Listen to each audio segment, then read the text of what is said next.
difficult conversation is one that you're probably not looking forward to having. You may have been putting it off for a little while. You've got to deliver some constructive criticism. It's not going to be a positive experience necessarily. And the reasons are usually to do with an employee's performance, if they're underperforming in some way, they're not reaching their targets, that kind of thing. Or it might be that there's been an incident of misconduct, or they're just regularly late all the time, that's another common one.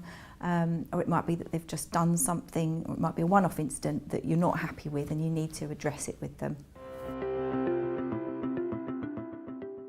Be clear on examples, so make sure that you can give specific examples to that person of what they are doing or aren't doing that they need to change. Be clear on the impact that it's having on other people, if it is having an impact on other members of the team or on the business as a whole. Make sure that that's understood by the person.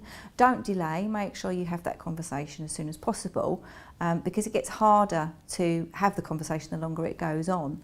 And be clear on what your expectations are as the manager, and if there's any targets that need to be thought about and set with that employee or agreed with that employee, make sure that you've got that ready in your mind. Well, first of all, you've got to make sure it's a two-way conversation, that you're not just sitting in front of the person giving them loads of examples and they're not getting a chance to respond. Go into the conversation prepared to listen to them. It's absolutely imperative that you don't over-prepare and preempt everything they're going to say, because then you're not necessarily going to be listening to their responses. Find out if you can get a commitment from them to improve. So, put it to them. Okay, do you agree with what I'm saying?